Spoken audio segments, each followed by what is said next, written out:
Hello and welcome to another episode of the Opus Well Style podcast. My name is Iván Watanabe, here with my partner Evan Wohl. Evan, what's going on, man? How are you? Doing great. How you doing? Getting ready for your big vacation? I am. I'm very excited and nervous. So bringing a 16-month-old on a flight for the first time is is a little nerve-wracking. She'll be fine. She'll be fine. Fingers I don't know crossed. about you, but she'll be fine. Yeah, exactly. Well, we're super excited to have on today Gideon Akande. Gideon, fellow Holy Cross Crusader. It's good to see you, my brother. Really excited to have you on. Just for you, the listening audience, those who don't already know Gideon, Gideon's a two-time Chicago Golden Gloves champ. So those are the two belts in the background. I'm also Men's Health Next top trainer, competition winner, and just overall great guy and fitness inspiration to a lot of us. So I'm psyched to have you on, man. Welcome. Yeah, no, thank you for having me. I'm super pumped to chat with you. It's been a while. Yeah. And just for the record, it's 3 times Chicago Golden Glove champ. Hey. Who's counting? Who's counting? Dude, Where well, was this so we got to blog you find the read? third belt. The third belt has to be Right. back there, and then your website needs to get updated. I love it, man. That's awesome. Yeah, of course. I appreciate you, brother. That's awesome. Awesome. So, honestly, we just wanted to have you on because we're constantly trying to find great subject matter experts and things that we think the listening audience really cares about. And in this case, fitness, nutrition, and I've known you for a long time and got to see sort of your path to where you are today. So I figured maybe we just kick it off and tell the audience a little bit more about you, sort of, what you're up to, how you got to this place, and really, what sort of set you off. Yeah, no, I appreciate the opportunity to kind of share my background, my story, and of course, have this conversation with you. I'm going to spare us a lot of time, but the short and long of it is born and raised in Chicago. I have always been athletic my entire life in terms of loving sports, participating in sports. In high school, I ran track, I played football, I wrestled, and I received a scholarship to play football at College of the Holy Cross, where we both attended together. Maybe a year or two difference between us.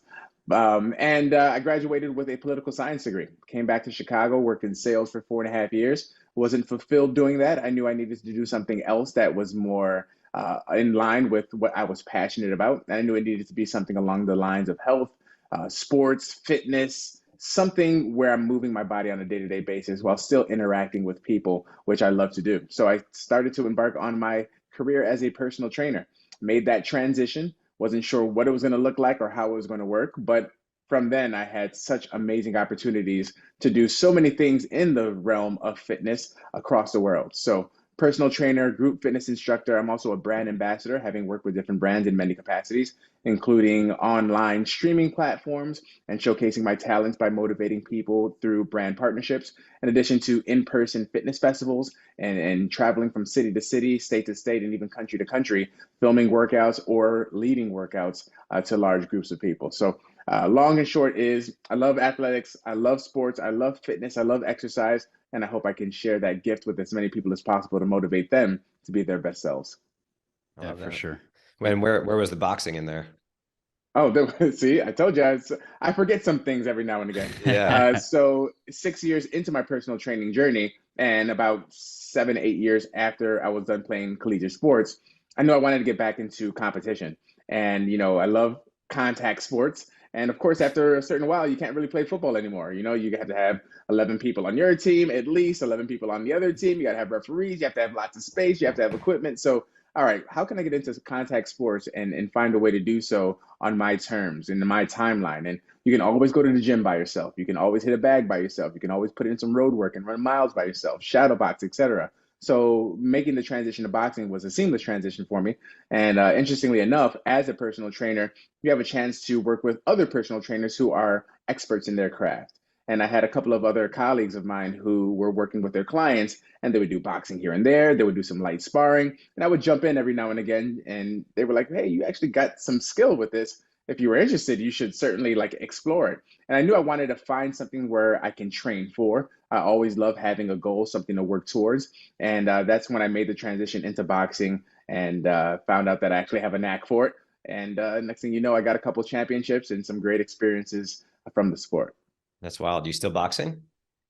I still box. I don't compete anymore, but you'll always Okay. find me in a boxing gym, jumping Yeah. rope, shadow boxing, even in this space or outdoors in Chicago. So on Lake Michigan, there's never a place where you won't find me letting my hands fly.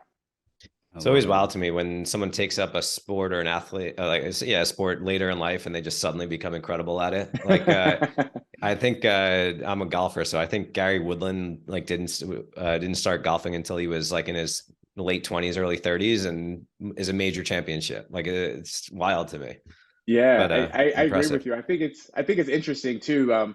Some people are just born with certain gifts and they are fortunate to find those gifts early and often and they ride that wave for the rest of their lives. Some people, I would even argue, would be terrible if they found that sport earlier. They needed to be in the right mindset. Their Yeah. body needed to mature or to loosen up before they got into it. So, it's very fascinating to find out how, depending on your age, depending on your circumstances, whatever the case is, you are finding what you are supposed to do and where you're supposed to be the time you are supposed to find it. So, I love that message. Yeah. I mean, I know so many stories of young golfing phenoms that were supposed to be the next Tiger Woods and just fizzled out just because, whatever, they got burnt out at a young age. So I love 100%. that.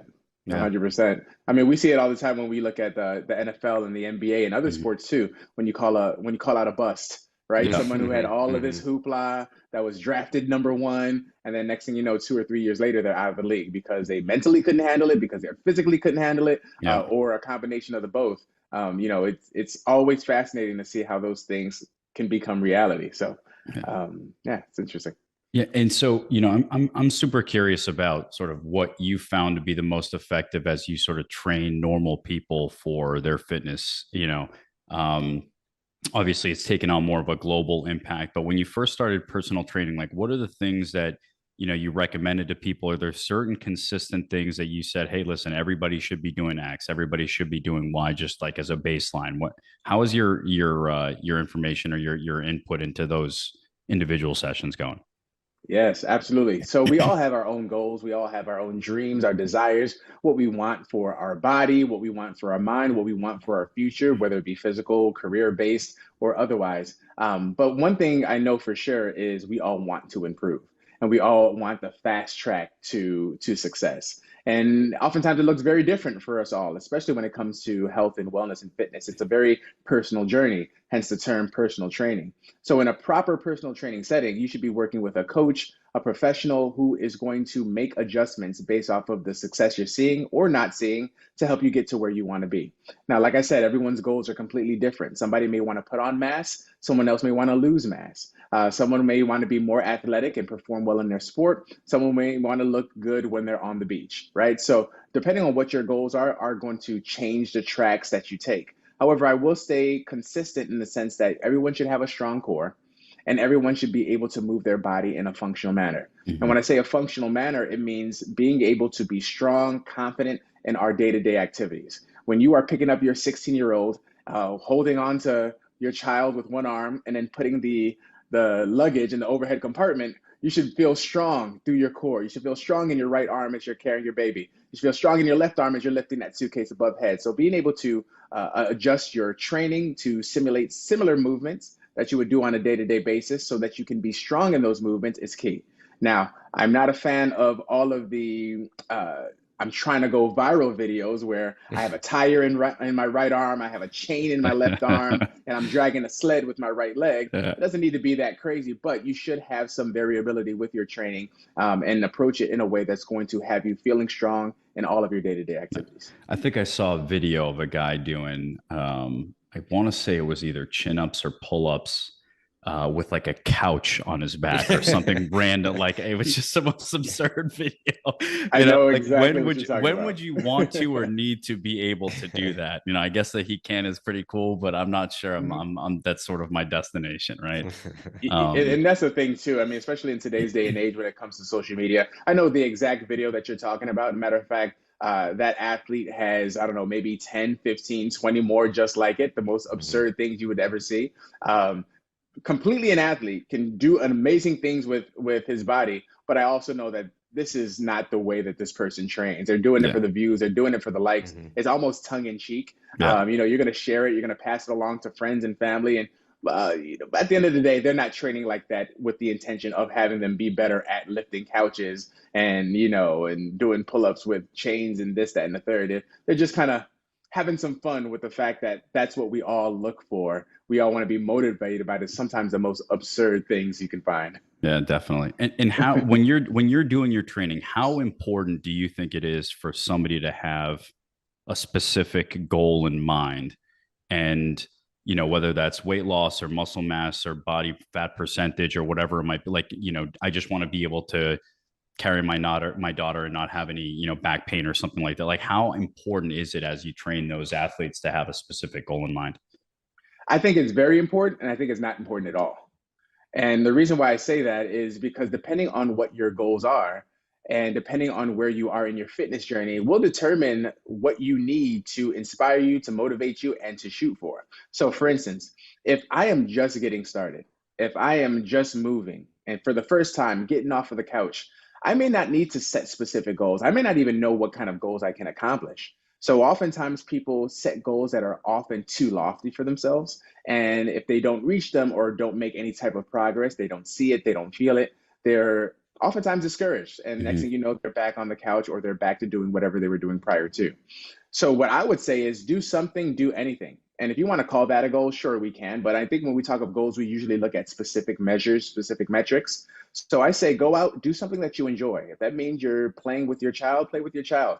If you are going for a walk, take a walk. Maybe it's dancing, right? A lot of people think that, oh, well, that's not exercise. Anything that's moving your body that has your heart rate elevating and decreasing is a type of movement and does benefit your body in some way, shape, or form. So do the things that you enjoy, do it more and more often. And then I would say it's important to have a goal when you are shooting for a specific metric. You understand what your body can do, you understand how to push your body appropriately and safely, and you want to have something that's more lofty. You want to have something that's going to be challenging yet attainable. Then we can start to set specific goals. And those goals can be as specific as I want to weigh a certain amount, which is what most people are targeting, or I want to feel a certain way, or I want to change my mood. I want to change my diet. I want to change my energy levels. I want to feel better. I want to sleep deeper. There's so many ways for you to set goals that don't have to be what you look like or what the scale says. And evaluating that as part of your overall goal perspective is very important.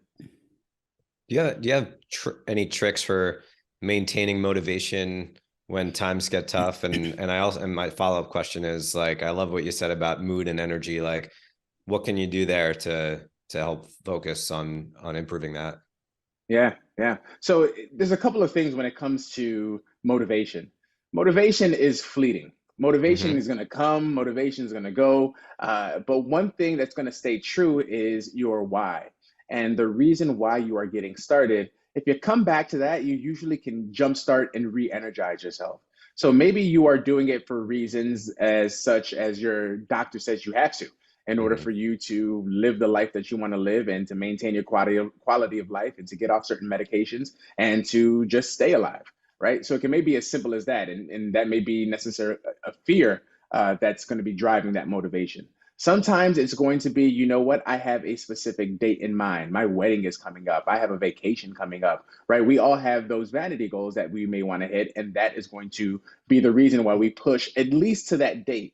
So Mm-hmm. how do you overcome past that date, or when motivation leaves you because it's raining outside and traffic is going to be 45 minutes to get there? It's motivation is going to be gone. So Mm-hmm. when motivation is gone, consistency is what remains. Mhm. And oftentimes we have to find ways to stay consistent by giving ourselves a carrot or setting up the circumstances to push us to continue to do the activity that we know is important. One way to do that is to find a community. If you find a community of people who are like you, who are going through the same challenges, who are at the same fitness level, they are going to encourage you to continue to do more and to do better, right? They'll be calling you like, hey, you're still coming, right? They'll ask you, hey, we didn't see you yesterday. Is everything cool? So you know that you have somebody that's going to hold you accountable. Spending money, meaning you are spending money on a coach, Mm-hmm. you're Yep. spending money on a gym.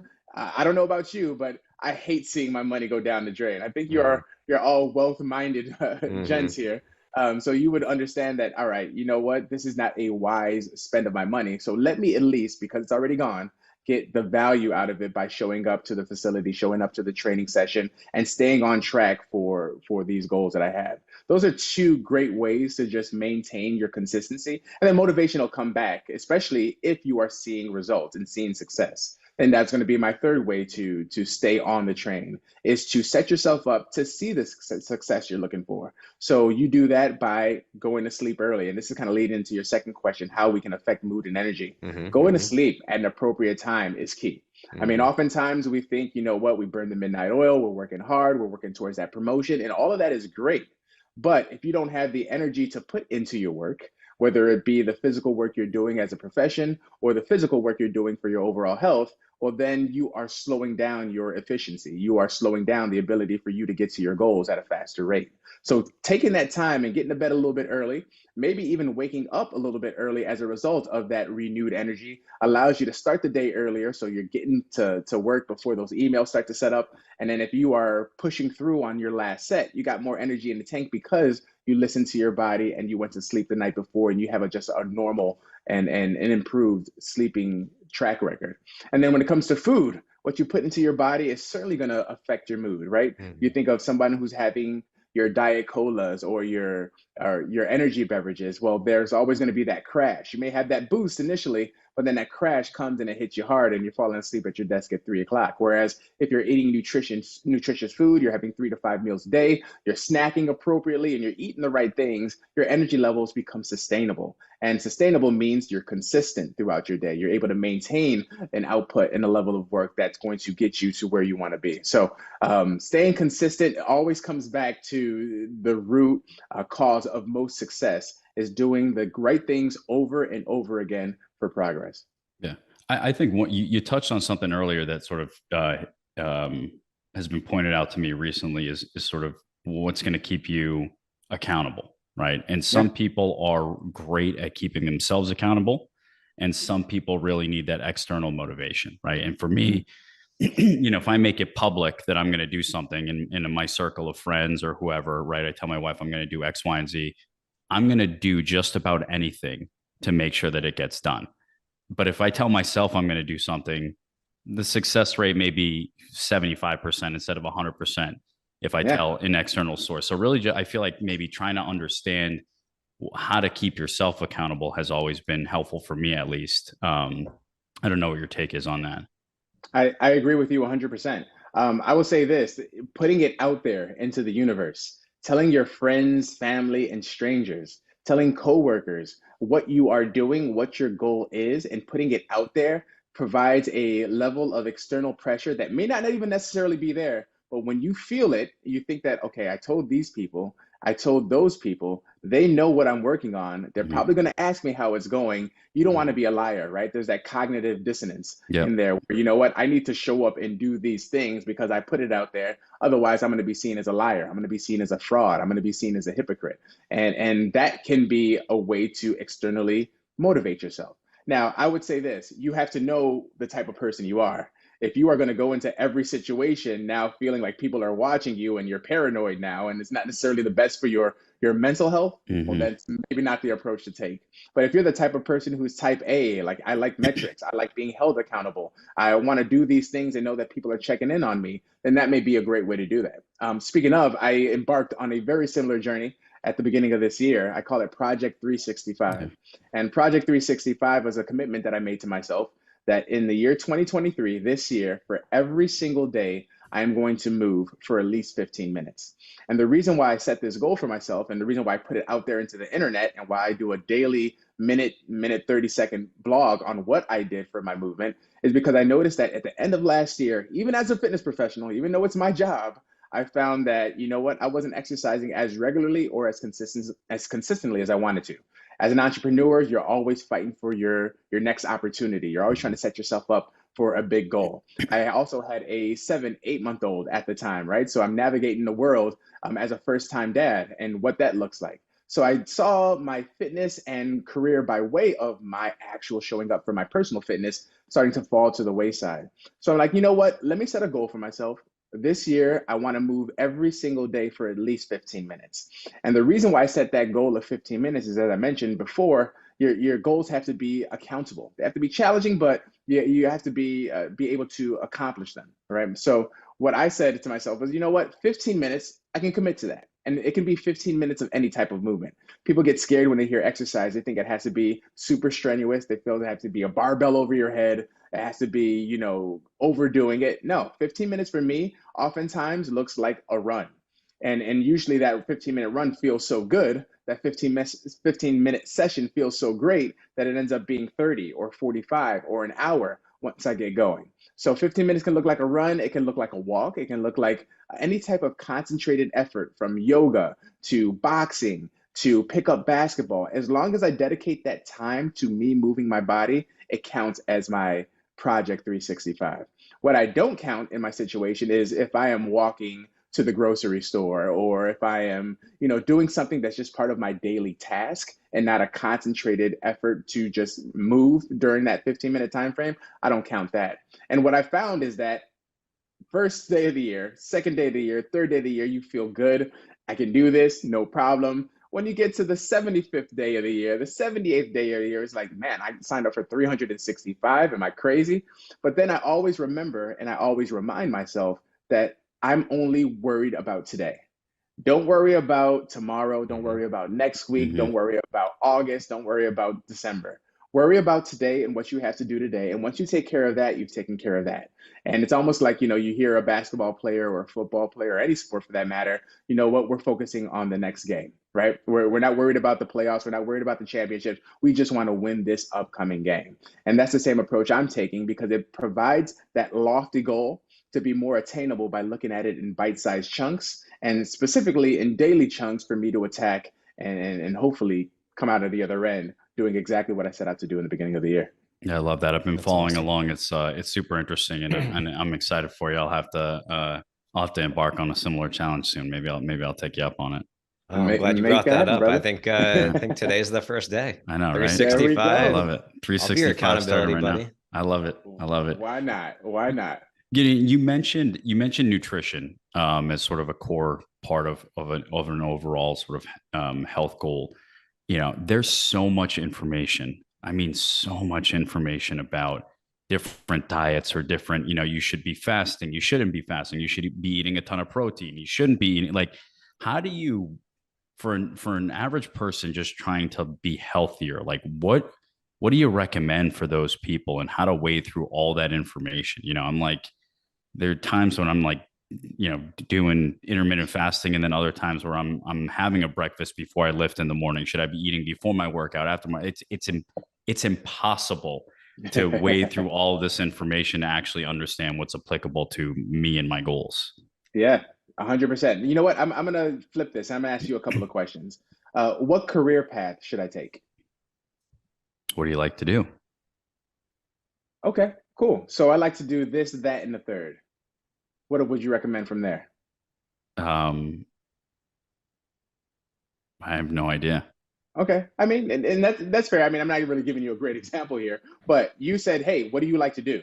So if I told you that your best nutrition hack would be intermittent fasting, and you told me that if I feel a single hunger pain ever in my body, I am miserable, I am unhappy. This is not the world I want to be in.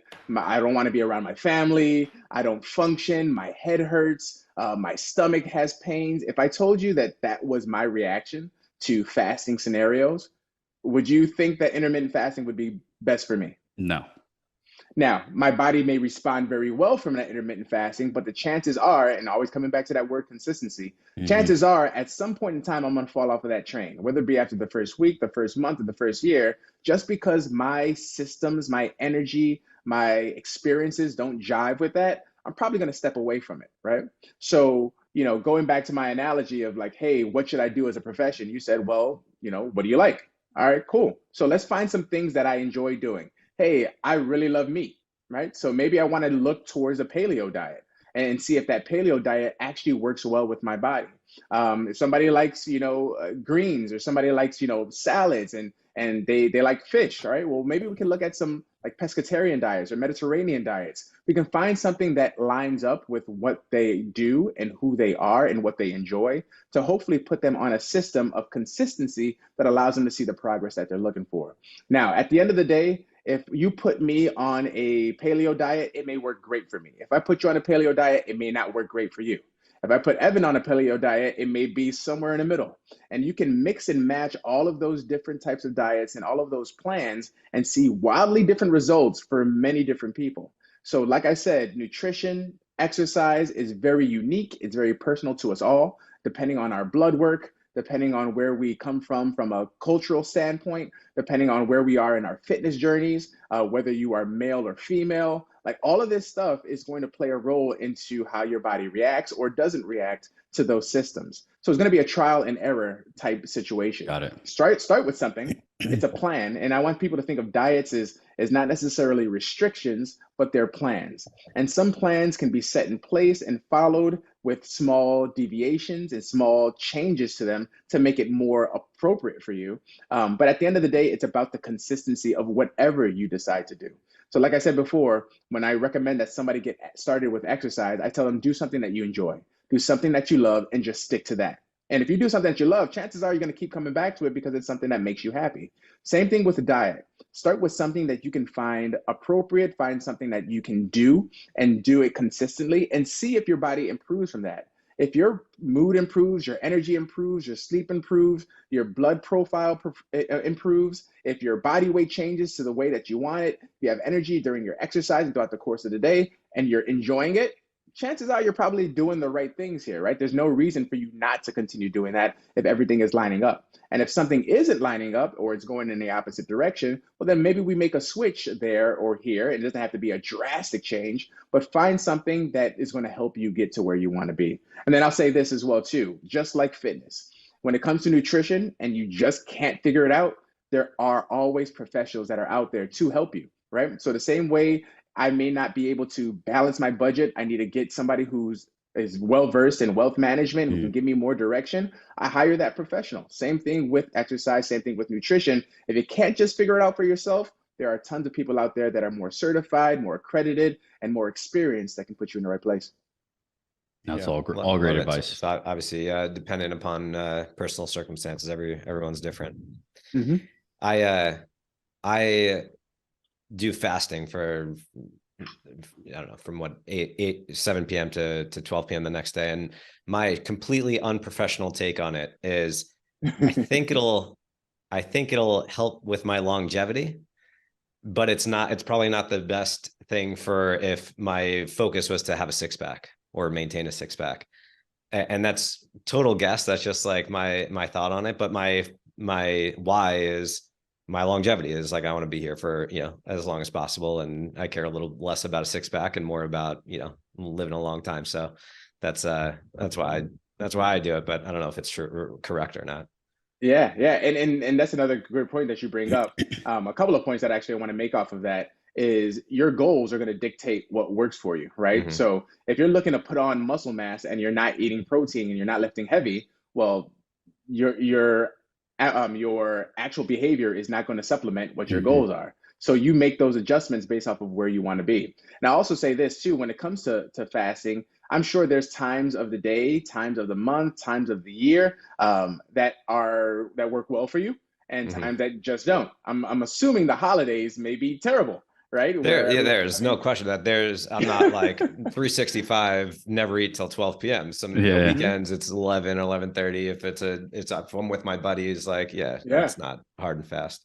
Right. And so there goes my point as well, too, right? We have our physical bodies and we have our physical health. We also have our mental health, our social health. And when you think of what COVID did to not only teenagers, high schoolers, but everyone, we enjoy as people camaraderie. We enjoy being around family, being around friends, and having those experiences. If you are so miserable in your fitness journey or your nutrition journey that you don't want to be around people, chances are it's not going to be great for your social or your mental health. If you are dreading, meeting up for the holidays, or dreading or putting additional pressure on yourself to stay away from the turkey or the cranberry sauce, like chances are that's not going to be great for your overall health and wellness. And I want people to think of your health and think of your fitness journey as the stock market.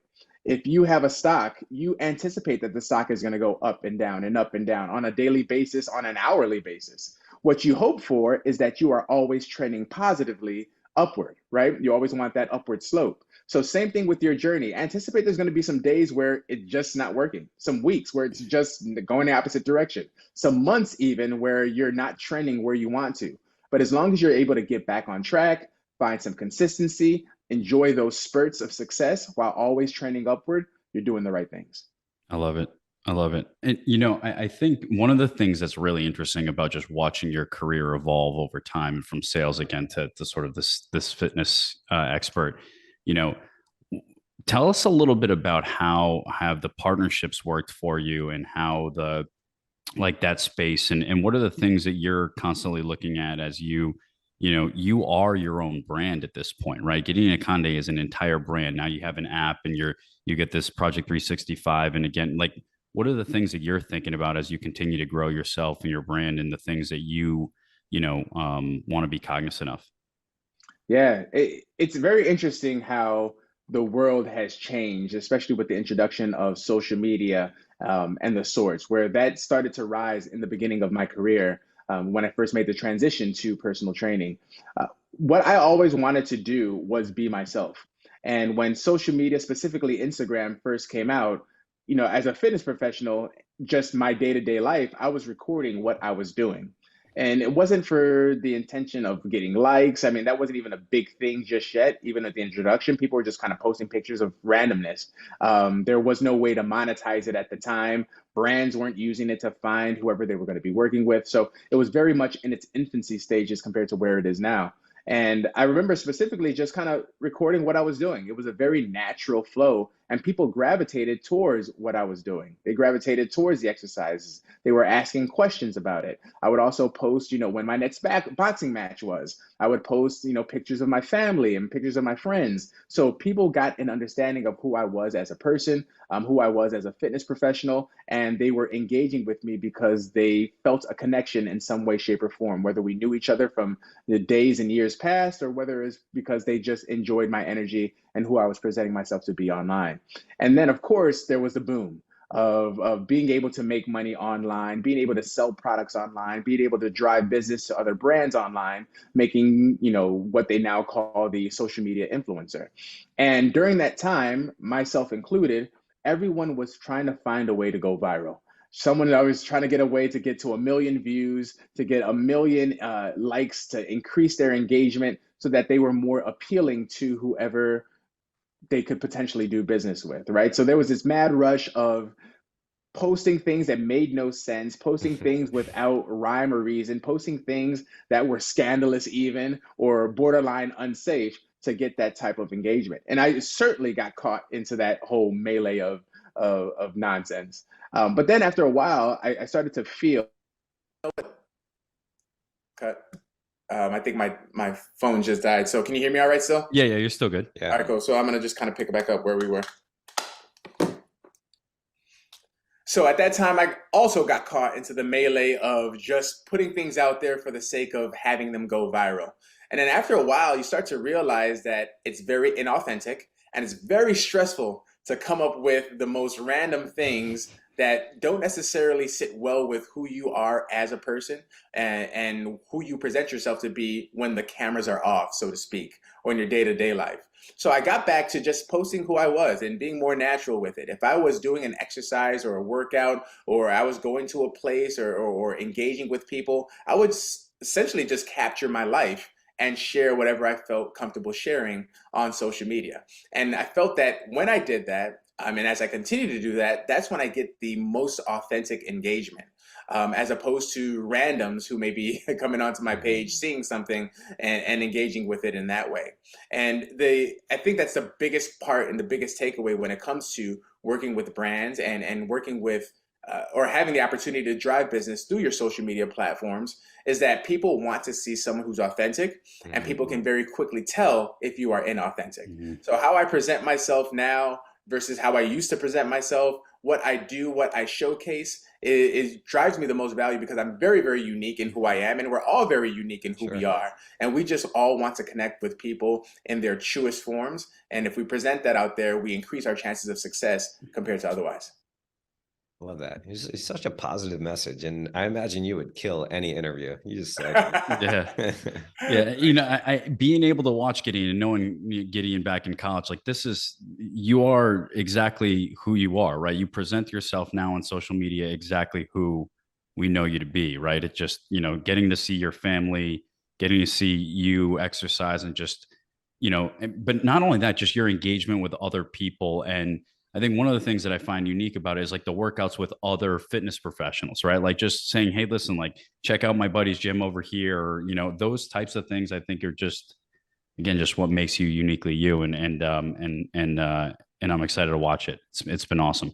Thank you. I appreciate that. One thing that, and I'm glad you brought that up. One thing that I really pride myself on is being out in the field, right? So I'm a fitness professional, yes, but I'm also a fitness consumer. I'm also a class participant. I'm in there figuring things out just like everyone else is. And I put myself in positions to be a beginner all the time, and in classes and situations where I am not the expert. And I want to know and I want to embrace the feelings of being a beginner, starting something new, failing again, getting back up, and really use that not only to further develop myself, but also to make me a better coach. So as I'm working with other people and they may be struggling or may not be doing as great as they would like to, I know those feelings, I know those sensations, I know how to better support it. So being out there gives me a chance to become a better professional, yes, to engage with my community, and hopefully we all rise together. Love it. Well, Gideon, listen, man, we've really enjoyed the conversation. It's great to catch up with you. I'm sure it's been super valuable for the listening audience. It's definitely been valuable for me. Is there any one particular thing that you want to make sure that you sort of the audience kind of takes away? Any one thing that we haven't talked about that you want to highlight? I'm sure there's so many things. To be honest, we may have to come back and do a part two. Yeah, man. But I want everyone to know, and I think I may have touched on this a little bit earlier, is that wherever you are, that's where you're supposed to be. It's all good. What you do next is the most important part. So don't worry about the last 5 years. Cool. We'll chalk that up to the game. Now it's time to move forward. What are you going to do today? What are you going to do tomorrow that's going to help you improve your life, improve the life of the people around you, and have you working towards your best self? I love it. I love it, man. Well, I really appreciate you again. Where can the audience find out more about what you are up to, all the different things that you have going on? Yes, thank you for asking. My social media platform, my handles are Get Fit with Giddy, GetFitWithGiddy. And then you can also join me on my website where you can see all of my upcoming events in person and streaming, as well as my app information at GideonAkande.com, GideonAkande.com. Gideon, man, I appreciate you. Thanks so much for being on, Evan. Always great to have a good conversation with you as well. Thank you both. This is a good one. Thanks, Gideon. Awesome. And to you, the listening audience, thanks for tuning in. Make sure to click subscribe below so we can notify you when Gideon's back on and when we have other episodes launched.